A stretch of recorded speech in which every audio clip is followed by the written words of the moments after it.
Barang-barang tumbukan saya tutup. Yang suka main sunduk, saya tangkap benda lagi dan tangkap besar-besaran. Saya nggak peduli belakangnya siapa. Dan belakang saya presiden yang paling tinggi kan ya, paling tinggi di sini. Pasti beres. Rokok saya akan beresin. Sekakmat, akhirnya Menteri Keuangan kita, Purbaya Yudi Sadewa, membungkam para pengamat elit yang hobinya nakut-nakutin rakyat. Di bawah komando Presiden Prabowo tercinta, Indonesia tak lagi bisa didikte oleh asing. Bahkan negara Amerika dan Eropa pun kagum melihat kekuatan Indonesia. Strategi senyap ini akan membuat rupiah berdikari tanpa bergantung lagi dengan dolar. Jos tenan ya. Udah, tanpa berlama-lama, yuk kita masuk ke penjelasannya. Tapi jangan lupa subscribe channel ini, Bincang Negara. Bayangkan kamu beli durian dari tetangga sebelah rumah, tapi kamu diwajibkan bayar pakai mata uang orang di seberang samudra yang nggak kamu kenal. Aneh banget kan? Tapi itulah yang terjadi selama ini. Indonesia beli minyak dari Arab atau dagang sama Thailand, tapi kita kudu setor upeti konversi ke bank di New York. Sekarang, jalur lintah darat digital itu resmi dipotong lewat QRIS antar negara dan sistem barter komoditas.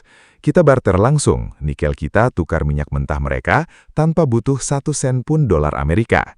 Langkah ini dianggap pahlawan oleh sebagian orang, tapi dicap cari musuh oleh sebagian lainnya, karena berani nantang hegemoni Barat.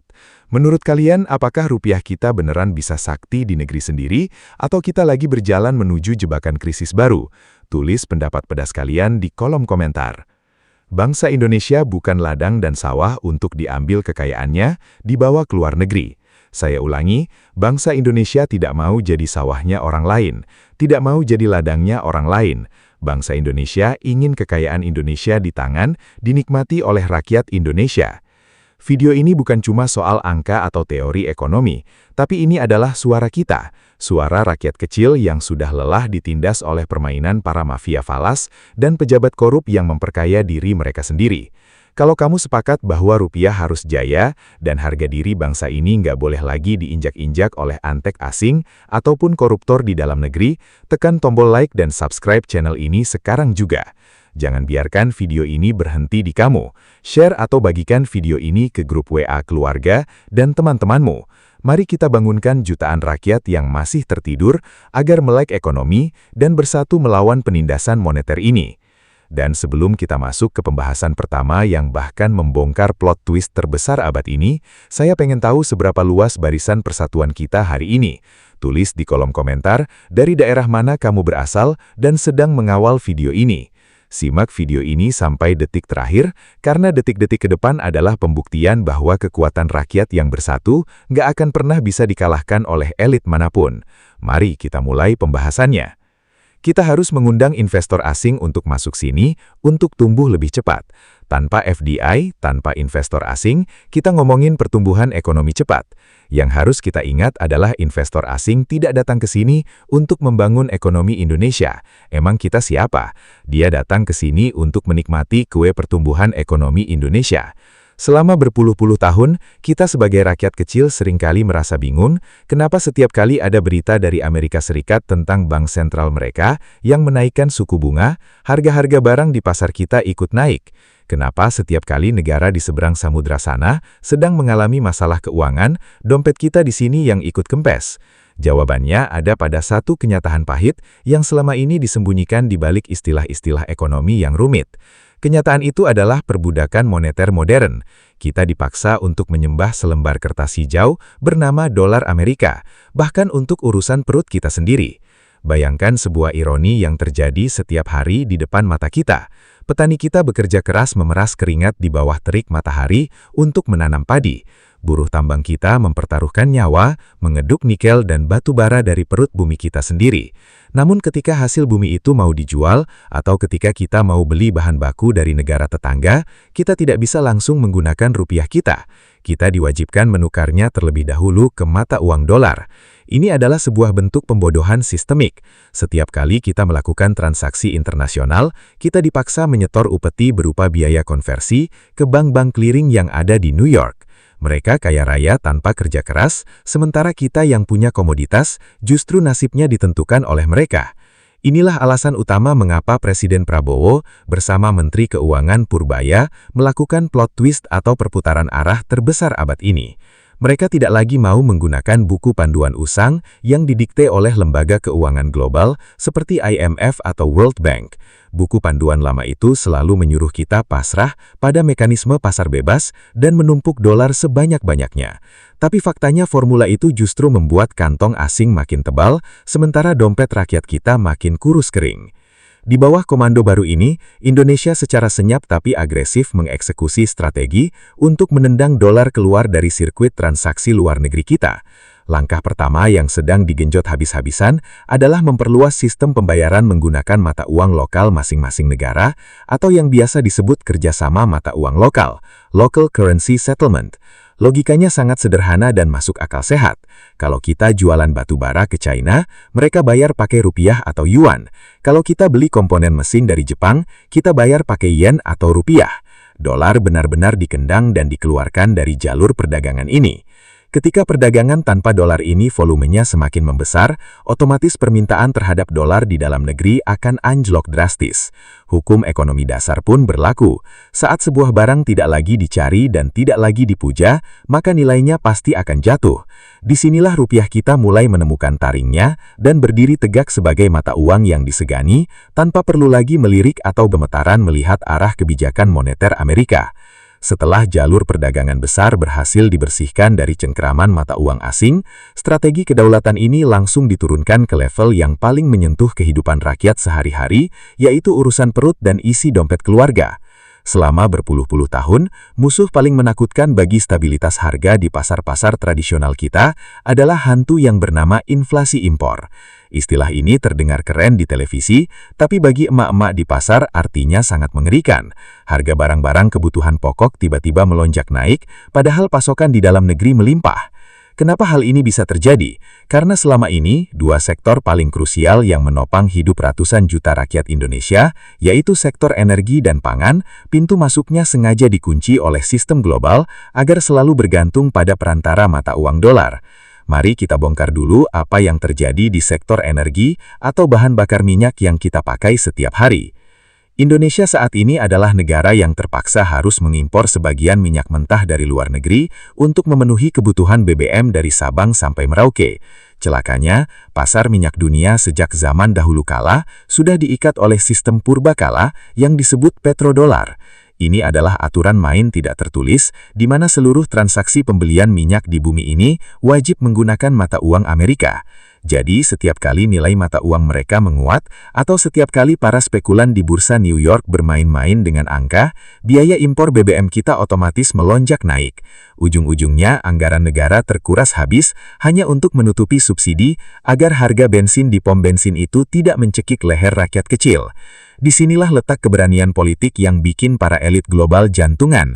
Melalui instruksi yang sangat tegas dan tanpa kompromi, Pertamina dan seluruh jajaran BUMN Energi diperintahkan untuk merombak total semua kontrak pengadaan minyak jangka panjang kita.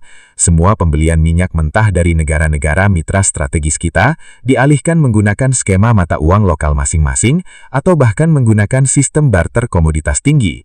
Logikanya sangat berkelas dan menohok wajah kapitalisme barat. Kalau negara lain butuh nikel, tembaga atau minyak sawit kita, silahkan ambil, tapi bayar langsung dengan minyak mentah yang mereka punya. Jangan bawa lembaran kertas hijau itu ke meja perundingan kita.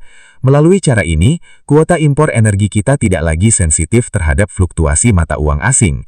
Hasilnya sangat nyata, ketika negara-negara tetangga mulai kelabakan menghadapi lonjakan harga BBM, karena mata uang mereka keok dihajar dolar, harga energi di dalam negeri bisa dijaga dalam koridor yang stabil, karena nilainya sudah dikunci sejak awal menggunakan kekuatan komoditas real kita sendiri. Tidak berhenti di sektor energi, urusan perut rakyat juga dibersihkan total dari intervensi para spekulan asing. Pernahkah Anda berpikir mengapa harga pupuk untuk petani lokal kita atau harga bahan pangan seperti gandum dan kedelai di pasar bisa mendadak mahal padahal yang menanam padi adalah petani kita di sawah mereka sendiri? Jawabannya adalah karena harga acuan pupuk dan bahan pangan tersebut selama puluhan tahun ditentukan oleh sekelompok spekulan berdasi di ruangan ber-AC di Bursa Komoditas Chicago, Amerika Serikat. Setiap kali mata uang asing bergejolak, biaya produksi pertanian kita ikut meroket, dan ujung-ujungnya emak-emak di pasar yang menjerit karena harga sembako naik. Guna memutus rantai tengkulak finansial global yang serakah ini, diluncurkanlah fase kedua operasi penyelamatan pangan. Indonesia mulai membentuk bursa komoditas domestik yang kuat dan menggunakan rupiah sebagai mata uang acuan utama. Semua jalur impor bahan baku pupuk dan pangan dialihkan langsung ke negara produsen non-barat dengan mekanisme pembayaran bilateral.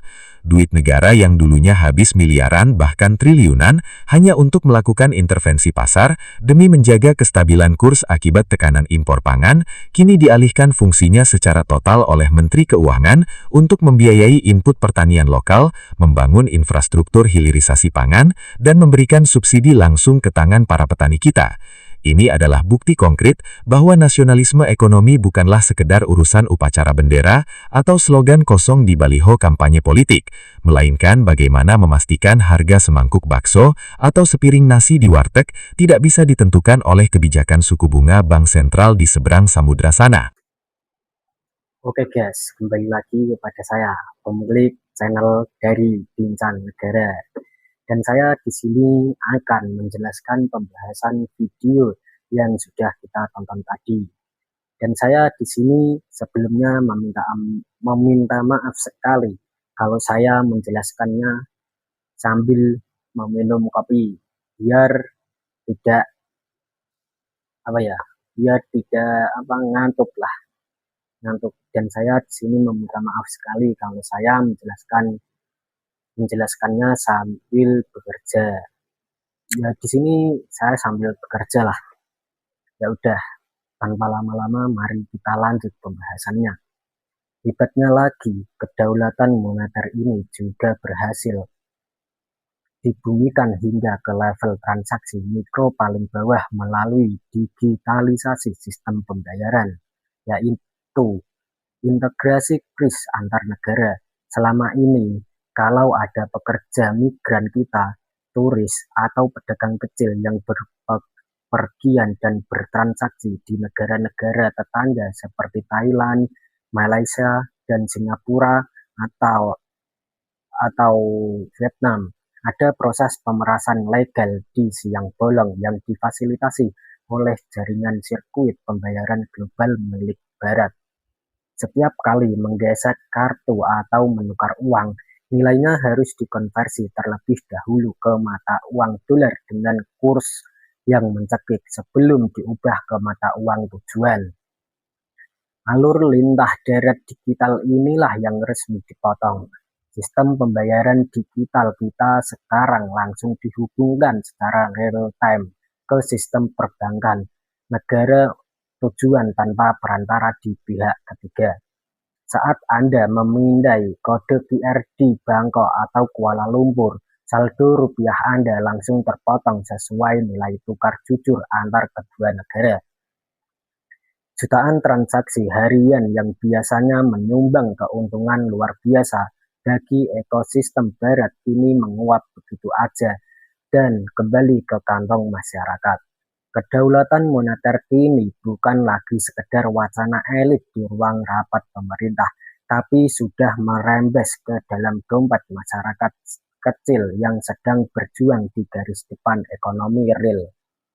Puncak dari segala strategi penyelamatan mata uang ini ditutup dengan sebuah langkah yang paling mematikan bagi sistem keuangan lama, yaitu merombak total tempat penyimpanan harta karun negara kita. Selama berpuluh-puluh tahun, ada sebuah doktrin atau aturan kuno yang dianggap sebagai kebenaran mutlak oleh para bankir dan pengamat ekonomi yang bermental interior. Doktrin itu mengatakan bahwa jika sebuah negara ingin ekonominya dinilai aman, kuat, dan terpercaya di mata dunia, maka negara tersebut harus menumpuk lembaran kertas dolar sebanyak-banyaknya di dalam brankas cadangan devisanya. Namun, di bawah analisis yang tajam dan dingin, Kebohongan publik terbesar dalam sejarah modern ini akhirnya dibongkar sampai ke akar-akarnya. Menumpuk kertas asing sebagai cadangan devisa sama saja dengan meminjamkan kekayaan real bangsa kita kepada pemerintah asing secara gratis. Kita menukarkan keringat rakyat, nikel, batu bara, dan minyak sawit kita yang berwujud nyata dengan selembar kertas yang nilainya terus merosot setiap tahun akibat inflasi gila-gilaan yang terjadi di negara asalannya. Mengapa kita harus menggantungkan nasib seluruh bangsa pada selembar kertas yang bisa dicetak sesuka hati lewat komputer di Washington untuk menghentikan kegilaan sistemik ini? Indonesia membalikkan meja permainan dengan memulai proses radikal yang membuat para pialang saham di Wall Street gemetar. Kita melakukan diverifikasi agresif dengan memborong emas fisik murni. Mari kita gunakan logika warung kopi yang paling sederhana untuk melihat betapa cerdasnya langkah ini. Jika suatu hari nanti terjadi krisis global yang dahsyat atau perang besar antar negara raksasa, apa yang akan tersisa dari selembar kertas bernama dolar? Tidak ada. Itu hanya akan menjadi kertas biasa dengan tinta yang tidak memiliki nilai apa-apa karena janjinya sudah kadaluarsa. Tetapi emas adalah uang sejati yang nilainya diakui selama ribuan tahun oleh seluruh peradaban manusia. Emas tidak bisa dicetak secara instan lewat komputer bank sentral, tidak bisa dievaluasi oleh kebijakan politik negara manapun.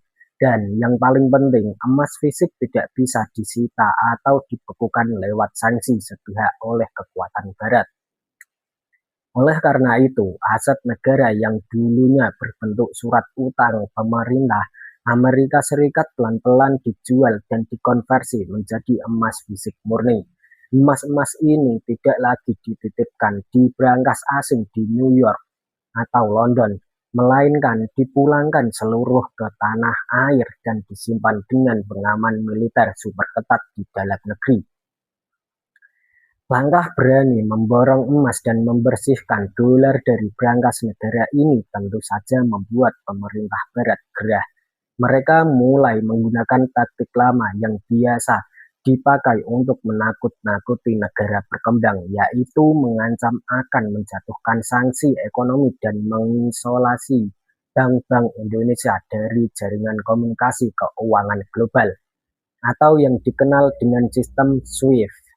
Namun, mereka lupa bahwa Indonesia di bawah kepemimpinan Presiden Prabowo Subianto bukan lagi negara yang bisa digertak dengan selembar surat ancaman. Posisi tawar kita sangat kuat karena kita adalah pemegang kunci rantai pasokan komoditas masa depan dunia. Jika mereka berani menutup pintu keuangan mereka untuk kita tinggal menutup balik keran ekspor nikel, tembaga, dan energi kita untuk industri mereka. Gertakan sanksi itu pun macet total dan dunia internasional justru semakin menghormati harga diri bangsa kita yang berani berdiri tegak mempertahankan hak kedaulatannya. Hebatnya lagi, revolusi cadangan devisa ini memiliki fungsi domestik yang sangat mematikan, yaitu menghancurkan jaring pengaman para koruptor dan taipan hitam yang gemetar memindas rakyat kecil. Sudah menjadi rahasia umum selama puluhan tahun bahwa jika ada konglomerat nakal atau pejabat korup yang ingin melarikan uang hasil kejahatannya dari Indonesia, mereka harus mengubah kekayaan tersebut dan bentuk dolar, lalu mentransfernya ke rekening-rekening rahasia di luar negeri, terutama di Singapura. Dolar adalah alat utama mereka untuk merampok kekayaan bangsa ini agar mereka bisa menikmatinya dengan aman di luar negeri. Melalui arsitektur pengawasan digital baru yang terintegrasi secara real-time, celah pelarian modal ini resmi ditutup rapat-rapat. Setiap transaksi mata uang asing dalam jumlah besar harus melewati verifikasi digital ketat yang mendeteksi asal-usul dan tujuan penggunaan dana secara transparan. Korporasi yang kedapatan memarkir keuntungan ekspornya di bank luar negeri tanpa alasan operasional yang sah langsung dikenakan sanksi berat, mulai dari pembekuan rekening domestik hingga pencabutan izin usaha seketika. Para taipan nakal yang biasanya dengan mudah menguras likuiditas dalam negeri untuk ditumpuk di Orchard Road ini benar-benar mati kutu. Mereka dipaksa oleh keadaan untuk menyimpan kekayaan mereka dalam bentuk rupiah atau menginvestasikannya kembali dalam negeri yang membuka lapangan kerja bagi rakyat banyak.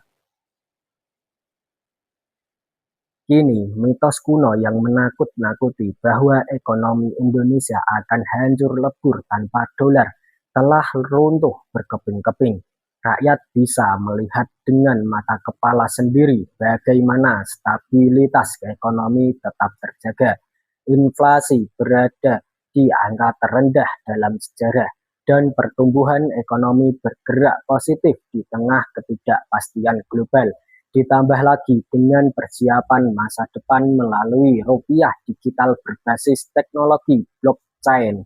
Setiap transaksi internasional kita ke depan akan berjalan langsung secara per-to-per tanpa membutuhkan validasi dari lembaga clearing barat. Kita jeda dulu ya teman-teman. Saya akan meminum kopi dulu biar tidak mengantuk. Bismillahirrahmanirrahim. Bismillahirrahmanirrahim. Kopinya rasanya mantap sekali. Ya udah, mari kita lanjut pembahasan video yang sudah kita tonton tadi. Kombinasi antara ketegasan politik tanpa kompromi dan Presiden Prabowo Subianto dan kejeniusan kalkulasi teknik dari Menteri Keuangan Purbaya Yudisadewa telah berhasil membebaskan rupiah dari belenggu kolonialisme moneter modern. Dunia luar boleh saja gempar dan asing boleh saja panik, tetapi bagi seluruh rakyat Indonesia dari Sabang sampai Merauke, ini adalah fajar baru dari sebuah kemerdekaan yang hakiki. Kedaulatan moneter penuh di tangan bangsa sendiri.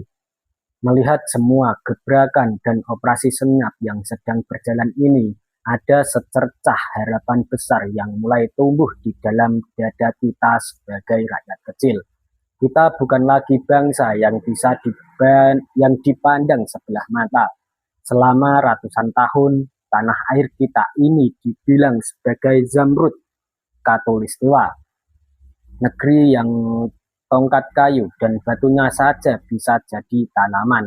Tapi jujur saja, selama puluhan tahun pula kita cuma bisa mengelus dada melihat kekayaan alam yang melimpah itu justru diangkut ke luar negeri menggunakan kapal-kapal besar. Sementara kita di sini cuma kebagian remah-remahnya atau bahkan cuma kebagian dampak kerusakan lingkungannya saja.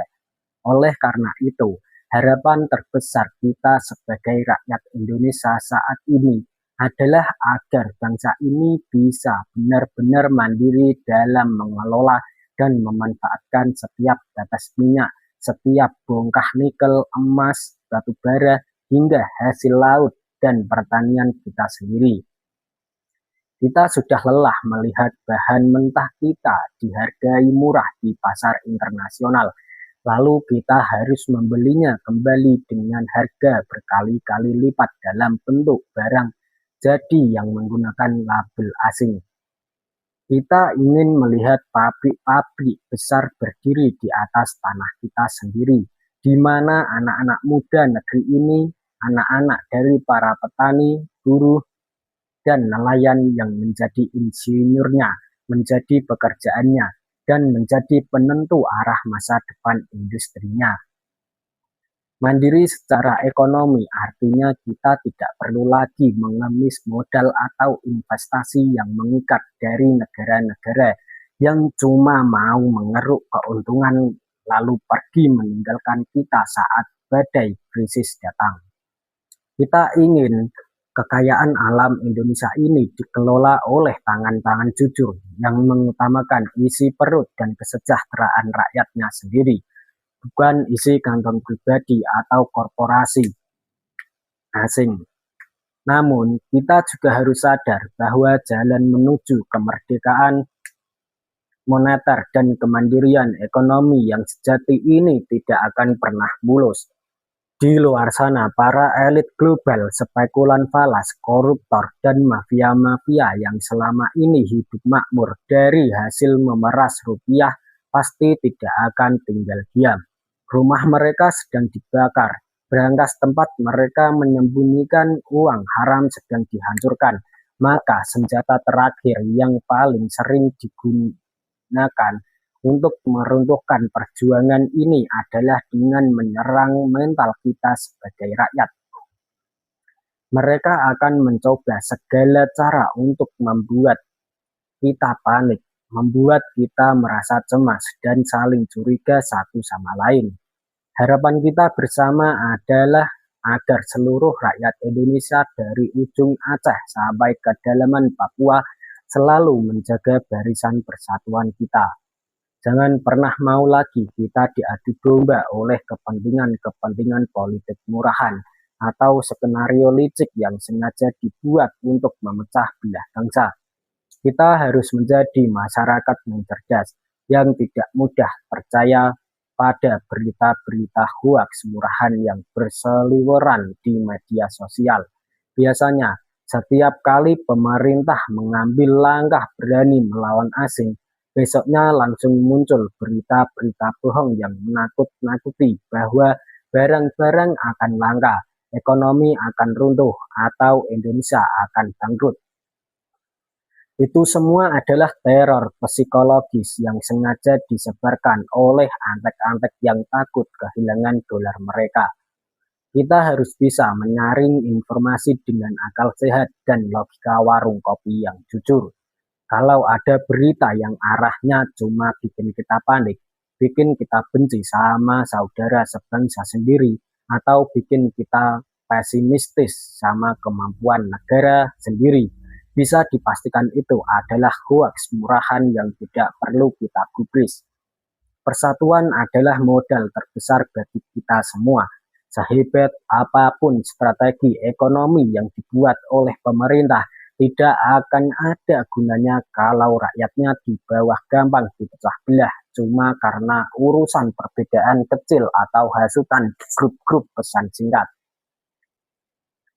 Di tengah perjuangan yang berat dan penuh tekanan internasional ini, kita juga tidak boleh lupa untuk menyertakan doa terbaik kita untuk para pemimpin-pemimpin yang sedang memasang badan di garis depan, khususnya untuk Presiden Bapak Prabowo Subianto, Menteri Keuangan kita, dan seluruh jajaran kabinet yang berani mengambil keputusan tidak populer demi harga diri bangsa. Kita tahu menghadapi gertakan negara-negara barat, menghadapi ancaman isolasi finansial, dan membersihkan lingkaran setan korupsi di dalam negeri membutuhkan energi yang luar biasa besar. Ini bukan cuma perang pikiran, tapi juga perang fisik dan mental yang sangat melelahkan. Kami rakyat kecil Indonesia dengan ketulusan hati berdoa semoga beliau, Bapak Presiden Prabowo Subianto, senantiasa diberikan kesehatan yang prima oleh Tuhan Yang Maha Esa. Semoga beliau selalu diberikan kekuatan fisik, ketajaman berpikir, dan kejernihan hati dalam memimpin bahtera besar bernama Indonesia. Ini melintasi badai geopolitik dunia. Kita berdoa agar beliau selalu dilindungi dari niat jahat orang-orang serakah yang mencoba menyusup atau menggagalkan agenda kedaulatan ini. Semoga setiap langkah kaki dan kebijakan yang beliau ambil selalu diberkahi dan dibimbing oleh nilai-nilai keadilan, sehingga amanah yang sedang diemban ini benar-benar menjadi berkah yang biasa atau bisa dirasakan oleh seluruh rakyat, terutama mereka yang berada di garis kemiskinan. Semoga ketegasan beliau tidak pernah luntur dan jiwa patriotisme yang menyala-nyala di dalam dadanya bisa menular ke seluruh sanubari rakyat Indonesia. Fajar baru kemandirian ekonomi ini sudah mulai terbit. Tugas kita sekarang adalah berdiri kokoh di belakang garis perjuangan ini, mengawal setiap kebijakan dengan kritis namun tetap suportif, serta menjaga kedamaian di lingkungan kita masing-masing. Dengan kekayaan alam yang melimpah, rakyat yang bersatu, padu dan tidak mudah diadu domba, serta pemimpin yang sehat walafiat dan berani berkorban demi bangsa, tidak ada satupun kekuatan di dunia ini yang akan bisa mendikte atau menjajah Indonesia lagi. Rupiah akan jaya di tanahnya sendiri, dan kita sebagai rakyat akan menjadi saksi sejarah runtuhnya hegemoni moneter global di bumi Nusantara. Indonesia maju, Indonesia mandiri, dan Indonesia berdaulat sepenuhnya. Sebagai rakyat kecil yang setiap hari harus berputar otak untuk mencukupi kebutuhan dapur, kami jujur merasa bangga dan menaruh harapan besar pada arah baru ekonomi Indonesia saat ini. Selama bertahun-tahun, kita seperti hidup dalam ketakutan yang tidak kasat mata. Kita sering bingung melihat berita di televisi, kenapa kalau bank di Amerika menaikkan suku bunga, harga-harga barang di pasar kita ikut naik. Kenapa nasib dompet kita harus ditentukan oleh selembar kertas hijau bernama dolar, padahal kita tinggal makan dan belanja di tanah air kita sendiri. Jadi buat teman-teman, jangan panik, jangan mau diadu domba. Karena apa? Karena mereka enggak mau sistemnya dirusak.